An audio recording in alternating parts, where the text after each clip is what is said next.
noite, galera. Boa noite aos pais, nossos amigos que estão assistindo pela internet conosco. Nosso cordial boa noite a todos vocês. Estamos no nosso terceiro dia, nossa terceira noite de programação da Semana Santa, e eu espero que você esteja gostando.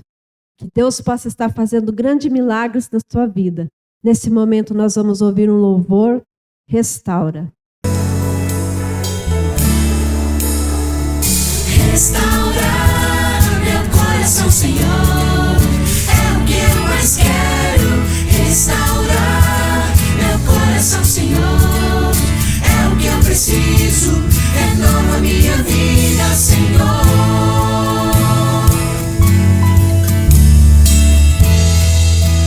Não é fácil lutar contra as forças do mal. Com Cristo posso vencer. Se apenas eu orar com fé, restaurar meu coração, Senhor, é o que eu mais quero. Restaurar meu coração, Senhor, é o que eu preciso. Renova minha vida, Senhor.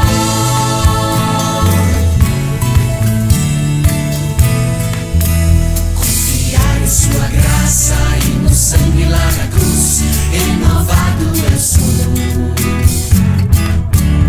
Seus braços me acolhem com amor. Restaurar meu coração, Senhor, é o que eu mais quero. Restaurar meu coração, Senhor, é o que eu preciso. Renova minha vida, Senhor. Restaurar meu coração, Senhor, é o que eu mais quero. Restaurar meu coração, Senhor, é o que eu preciso. Renova minha vida, Senhor. Renova minha vida, Senhor.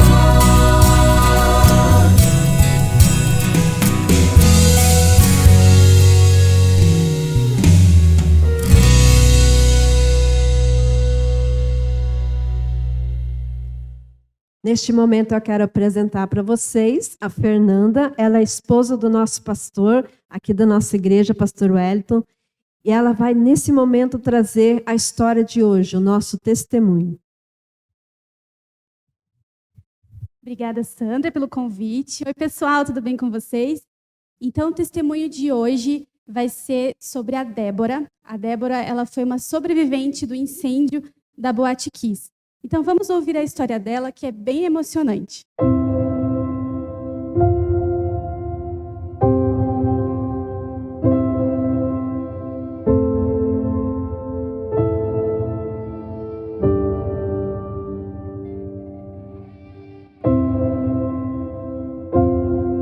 Eu sou Sônia Paródia Assunção, sou professora de filosofia, moro em Santa Maria, sou mãe da Débora e ela estava na Boate Kiss na noite da tragédia. Em frente aos escombros da Boate Kiss, ao longo dessas muitos pais não conseguiram abraçar seus filhos depois da festa de ontem, né? Quando eu cheguei aqui, eu cheguei só hoje. É absolutamente fundamental saber. Embora eu tivesse insistido muito para ela não ir, mas entendi que seria uma decisão só porque ela queria esquecer aquele momento desagradável, aquela situação que ela estava passando.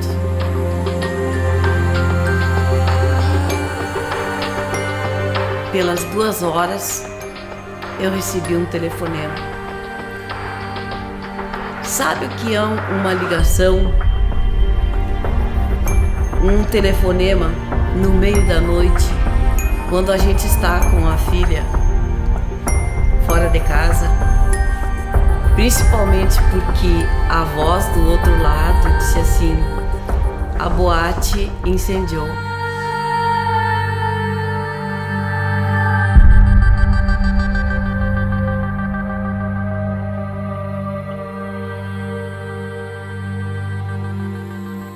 orei pedindo a Deus forças para aquela hora. Quando eu abri o meu computador, a minha rede social, tinha algumas amigas ainda conversando e umas perguntando para mim: a Débora Parodi Assunção é a tua filha? Sim, que tinha saído uma lista cujo nome da Débora estava entre essa lista como os primeiros falecidos.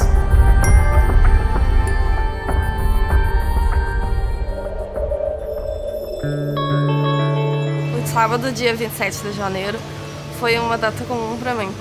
Foi um dia normal. Eu fui sábado de manhã na igreja. Tardezinha eu comecei a conversar com as minhas amigas. Comecei a desabafar. Então elas me convidaram para mim sair. A princípio eu não tinha aceitado o convite, porque eu não vou nesses lugares. Chegamos lá, tinha muita gente na fila. E quando eu entrei já estava lotado. A mais badalada da cidade era a Kiss. A primeira coisa que eu pensei era em sair dali, porque tinha muita gente, estava muito abafado, tu não conseguia se mexer. Mas aí acho que é uma tentação, sabe? Que tu entra ali e tu quer ficar ali um pouco, né, que seja.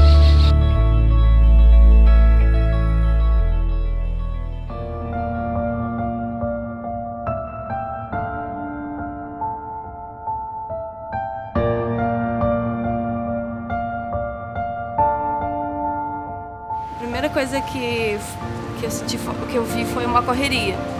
Quando alguém gritou que estava pegando fogo, eu não acreditei. Aí que eu peguei as minhas amigas, eu disse: guria, está pegando fogo. Uma estava já alcoolizada, então eu puxei elas pelo braço e levei até onde eu consegui. Incêndio a Babilônia! Foi, vamos embora.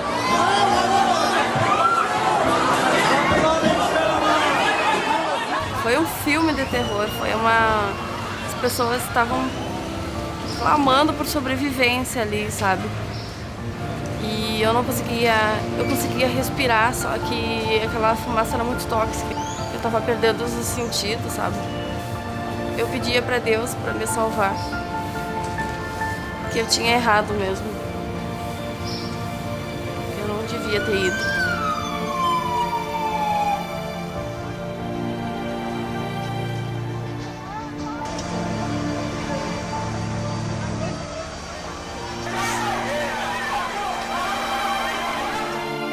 Não queria morrer ali, mas eu já estava achando que eu ia ficar ali mesmo.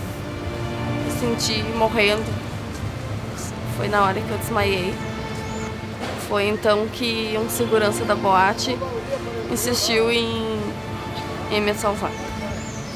E me levou até o estacionamento em frente à boate.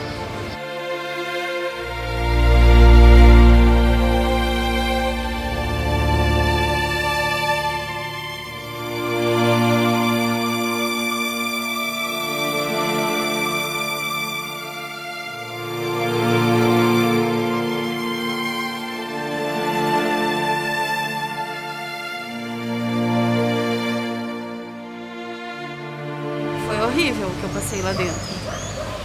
Foi um inferno. Mas lá fora foi pior ainda, porque eu vi muitas pessoas morrerem. Quando eu me aproximei da boate lá, né?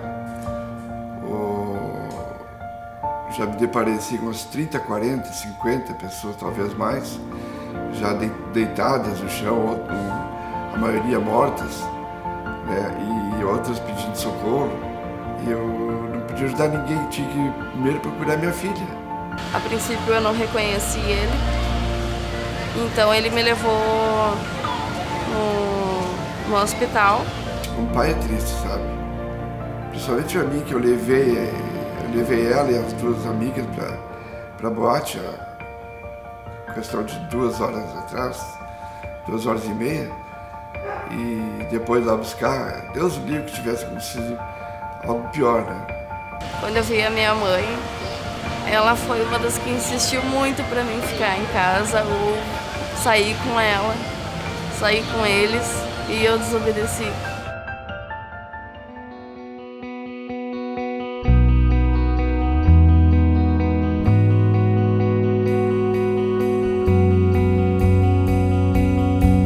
Naquela noite, Deus me deu uma segunda chance, que a gente não se deixe levar. Até pode ser uma diversão momentânea, mas não vale a pena. Ouçam mais os pais deles, que eu não escutei os meus quando eles estavam me alertando. Orem mais. E tudo que eu puder fazer para ajudar e a testemunhar a Cristo, eu vou fazer.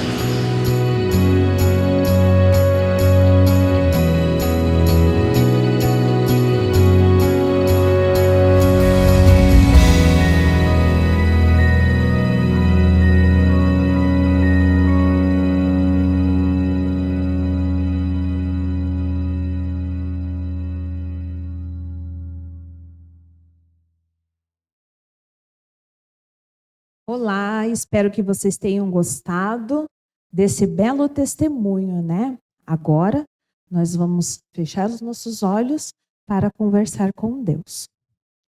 Pai de amor, muito obrigado, Senhor, por ter nos cuidado e nos protegido até aqui.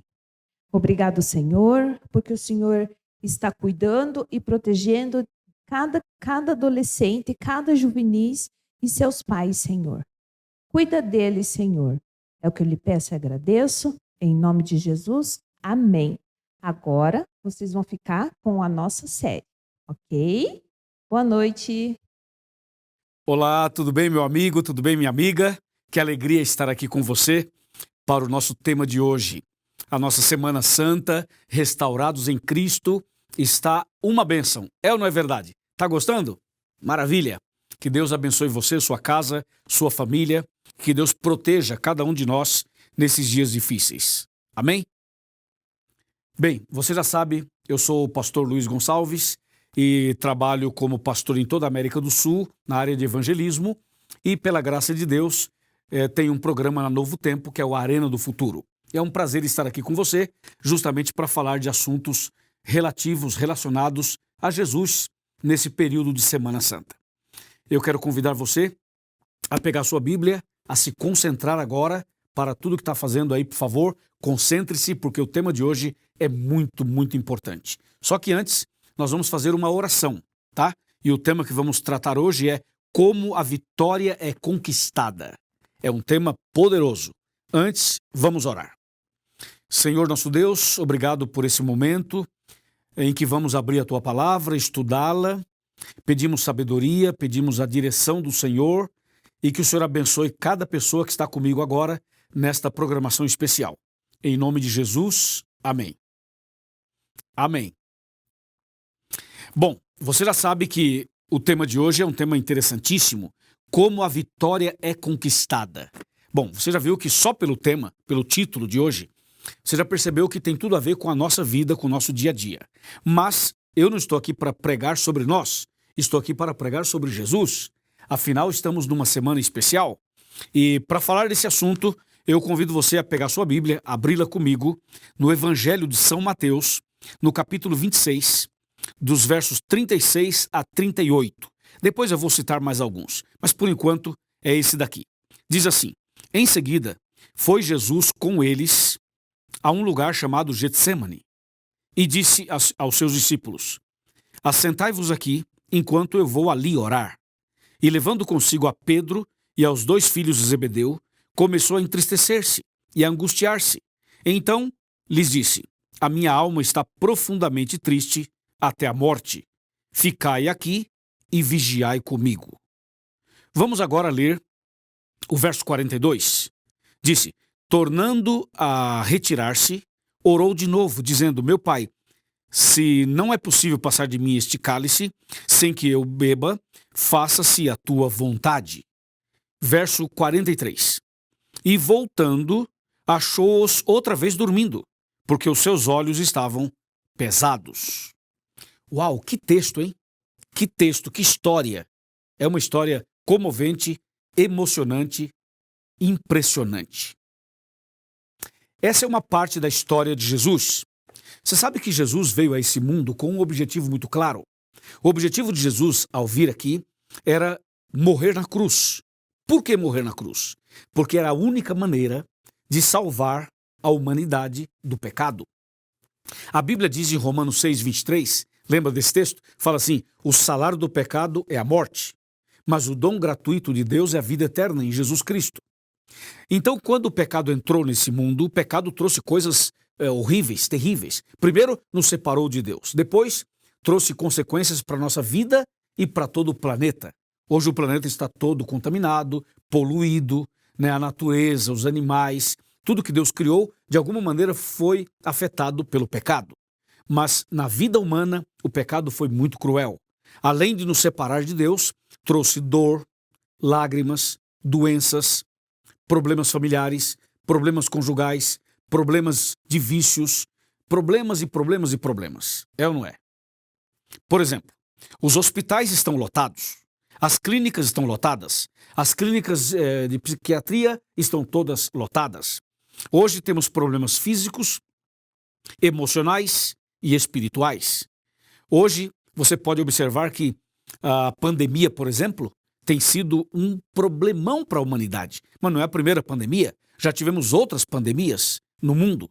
Então você vê que o pecado trouxe coisas muito dolorosas para a humanidade.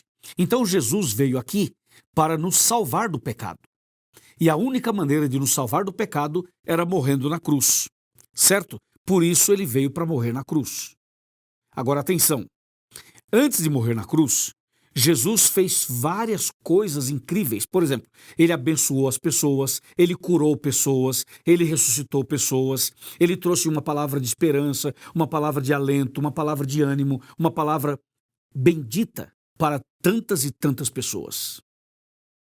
Agora, por que Jesus não curou todo mundo? Ele curou um cego, outro cego, mas não curou todos os cegos. Ele curou um paralítico, um aqui, outro ali, mas não curou todos os paralíticos. Ele curou um leproso, 10 leprosos, tal, mas não curou todos os leprosos. Ele curou algumas pessoas, mas não curou todo mundo. Por quê? Porque o objetivo de Jesus não era curar fisicamente o ser humano. Não adianta curar fisicamente e a pessoa continuar sendo pecadora. Entendeu ou não? Se Jesus cura todo mundo fisicamente e todo mundo fica saudável fisicamente, mas ainda com a natureza pecaminosa, nós seríamos pecadores saudáveis. Seria uma tragédia. Então Jesus curou algumas pessoas só para dar o exemplo e dizer o seguinte, no reino de meu Pai não haverá mais doença, não haverá mais sofrimento, não haverá mais problema nenhum. Mas o seu objetivo era a cruz, porque na cruz ele traria a vacina contra o vírus mais letal que existe, que é o pecado. Por isso ele foi até a cruz do Calvário. Mas antes de chegar na cruz, Jesus passou por um lugar muito doloroso, o Getsêmani. Ele foi ao Getsêmani orar. A Bíblia diz que Jesus falou assim, a minha alma está profundamente triste. A Bíblia diz que Jesus estava triste e tinha medo e estava em agonia. Jesus passou por esses sentimentos todos porque Jesus, no Getsêmani, era um momento crucial do seu ministério, era um momento crucial de todo o plano da salvação, era o momento mais importante para mim e para você também. Então Jesus, quando foi ao Getsêmani, ele sentiu sobre si o peso dos meus pecados e dos seus pecados, o peso dos pecados de toda a humanidade. Por isso ele fala que a minha alma está profundamente triste, ele diz aqui no texto. Veja só, vou ler de novo, Mateus capítulo 26, verso 36. Em seguida foi Jesus com eles a um lugar chamado Getsêmani e disse aos seus discípulos, assentai-vos aqui enquanto vou ali orar. 37. E levando consigo a Pedro e aos 2 filhos de Zebedeu, começou a entristecer-se e a angustiar-se. Então você imagina Jesus triste e angustiado? Você imagina Jesus tendo medo de morrer? Você imagina Jesus passando por essa situação tão dura e tão dramática? E por quê? Porque Jesus estava levando sobre si os pecados de toda a humanidade. Deixa eu explicar um pouquinho para você esse assunto, antes de eu ler o outro texto. Imagina, por exemplo, pegar todos os meus pecados, minhas angústias, meus sofrimentos, meus problemas, aí soma aos meus, Vamos somar os seus agora. Pega os seus pecados, problemas, angústias, todos. Somamos os meus e os seus. Agora vamos somar com todo mundo que mora no Brasil. Imagina todos os pecados de todos os moradores do Brasil, as angústias, os sofrimentos de todos os moradores do Brasil. E imagina, por exemplo, agora, se nós somássemos aos pecados dos 210 milhões de habitantes do Brasil, se nós somássemos a estes os pecados de todos os moradores da América do Sul e todo mundo da América Latina. E se nós somássemos os pecados e os problemas e angústias e sofrimentos e lágrimas de todos os moradores da Terra, mais de 7 bilhões de seres humanos. E se nós acrescentássemos a isto os pecados dos que já viveram e já morreram e dos que ainda vão nascer, ainda vão viver e ainda vão morrer. Imagina quantas pessoas e quantos pecados, quantos problemas, quanta situação no mundo inteiro. É muita coisa, não é? Agora faz o seguinte, pega tudo isso e coloca sobre uma pessoa só. Entendeu ou não? Foi isso que aconteceu no Getsêmani. Jesus estava levando sobre si o peso dos pecados de toda a humanidade. Por isso ele estava triste, ele estava abatido, ele estava angustiado. E agora eu estou com a Bíblia aberta em Lucas. Lucas capítulo 22, verso 39. Diz assim, e saindo foi como de costume para o Monte das Oliveiras com os seus discípulos. E o verso 40 fala assim, e chegando a um lugar escolhido, Jesus lhe disse, orai para que não entreis em tentação. Verso 41, ele por sua vez se afastou cerca de um tiro de pedra e de joelhos orava. Verso 42, dizendo, Pai, se queres passa de mim este cálice, contudo não se faça a minha vontade, sim a tua. 43, então lhe apareceu um anjo do céu que o confortava. 44, e estando em agonia, orava mais intensamente, e aconteceu que o seu suor tornou-se como gotas de sangue caindo sobre a terra. Que impressionante, não é, meu amigo? Não é, minha amiga? Pois é, Jesus passou por isso. E como ele lidou com isso? Jesus lidou com isso de duas maneiras, basicamente. A primeira, ele tinha os seus amigos ali. Ele falou, orem comigo aqui. Então você também, nos seus momentos de angústia, nos seus momentos de sofrimento, você tem que buscar a ajuda dos amigos. E em segundo lugar, Jesus foi orar. A oração para Jesus era a respiração da alma. Jesus orava porque ele estava ali como homem, ele estava ali como ser humano, e como ser humano precisava orar, ensinando a mim e a você o segredo da vitória. O segredo da vitória é orar, é buscar a Deus em oração. Este é o segredo da vitória. Você entende? Jesus foi ali para mostrar como que a vitória é conquistada, em oração, em oração. E ele orou intensamente, orou muito. A Bíblia chega a dizer que Jesus orava tão intensamente que o seu suor se transformou em gotas de sangue. E diz a Bíblia que Jesus orava tanto, que Jesus estava numa angústia tão grande que Deus mandou um anjo para confortá-lo.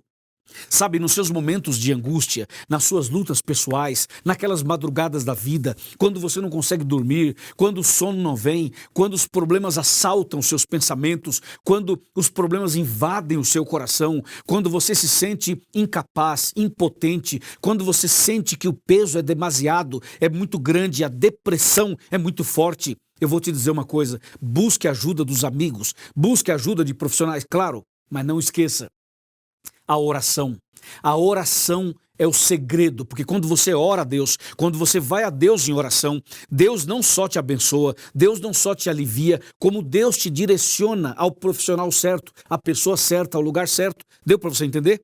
A oração é o segredo. Jesus foi ao Getsêmani orar.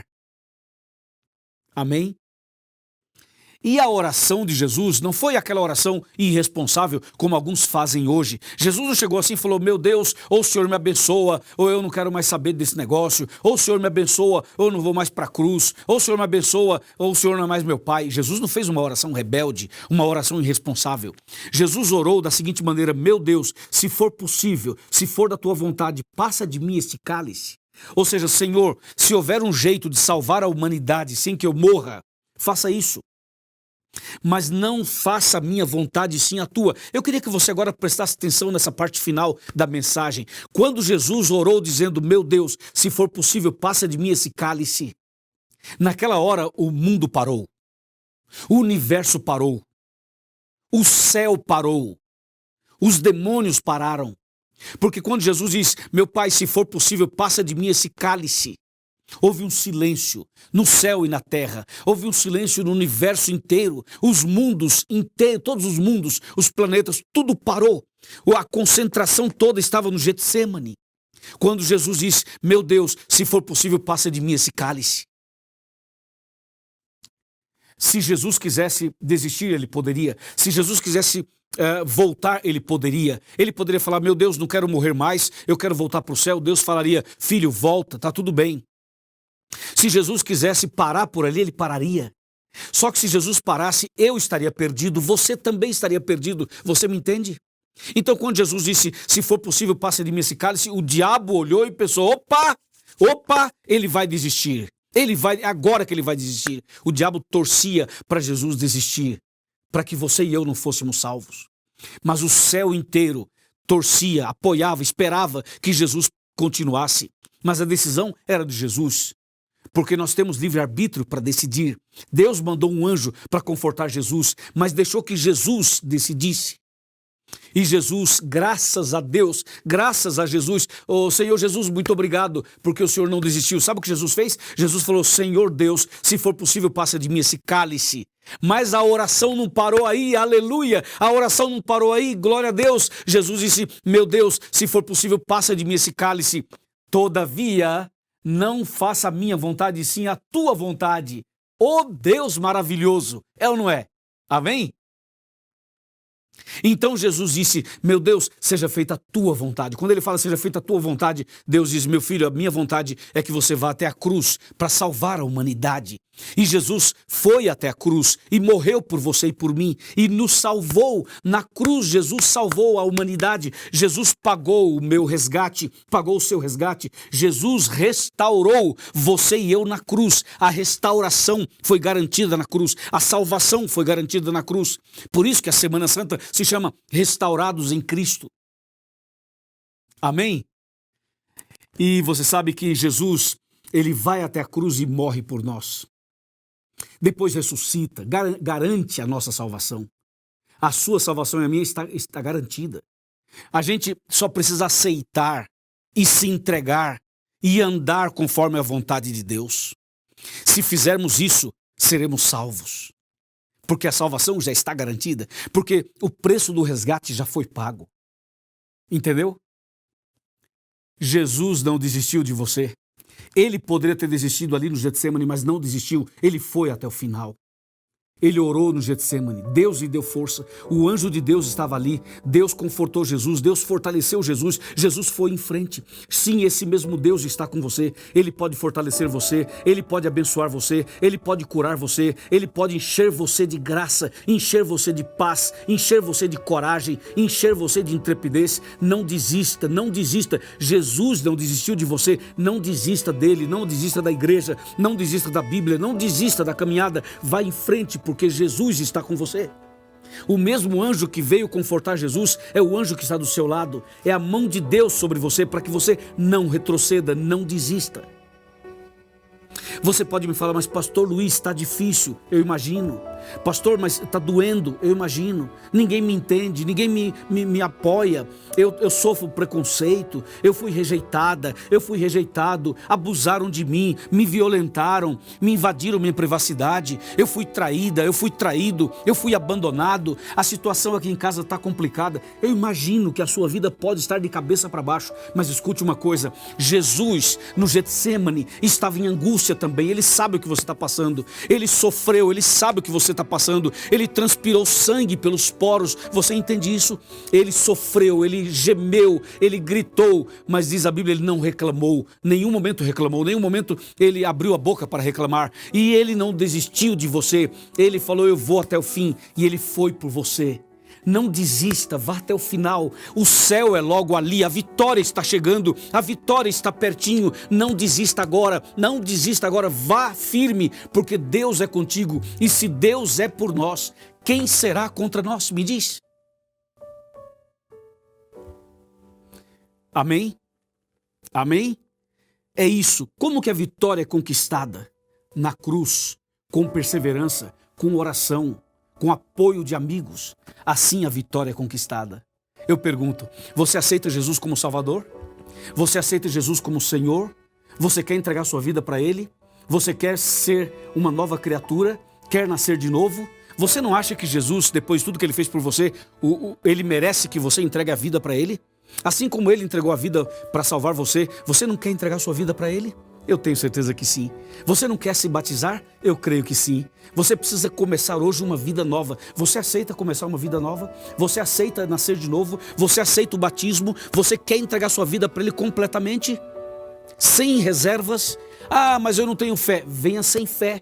Ah, mas eu não conheço muito a Bíblia. Venha assim mesmo. Ah, mas eu tenho medo. Venha com medo. Ah, mas eu estou com depressão. Venha com depressão. Ah, mas eu sou católico. Venha católico. Ah, mas eu sou evangélico. Venha o evangélico. Ah, mas eu sou espírita. Venha o espírita. Ah, mas eu sou ateu. Venha você que é ateu. Ah, mas eu sou uma pessoa que não tenho tempo, sabe? Eu trabalho muito, não tenho tempo. Venha você sem tempo.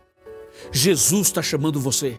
Apenas venha, apenas aceite, apenas abra o coração, deixa Cristo entrar na sua vida e Ele vai fazer uma mudança completa na sua vida e vai te dar a vitória e você vai ser uma pessoa vitoriosa como Jesus foi vitorioso, você também será. Amém? Amém. Meus parabéns. Então eu vou pedir o seguinte, a pessoa que está do seu lado aí, esse irmão da igreja, essa irmã, o pastor, o ancião, o evangelista, a pessoa que está acompanhando você, agora eu quero que você anote o nome da pessoa que está tomando a decisão, que quer nascer de novo, o seu amigo que está entregando a vida a Jesus, anota o nome dessa pessoa, acompanha, ajuda, apoia, e vê se a pessoa precisa fazer um estudo bíblico, faça o estudo com ela, ajude na preparação para que essa pessoa seja batizada o quanto antes. Amém? Muito obrigado. Deus te abençoe. E agora, vamos orar. Curve a sua cabeça, vamos orar. Meu Deus e meu Pai, obrigado porque o Senhor não desistiu de nós. Ajuda-nos também a permanecermos firmes, a não desistir desse caminho. Eu entrego em tuas mãos este homem, esta mulher, este jovem, esta pessoa que decidiu hoje. Entrego em tuas mãos este lar, estas pessoas todas, e que a tua graça se manifeste na vida dessa pessoa, hoje e sempre. Em nome de Jesus. Amém.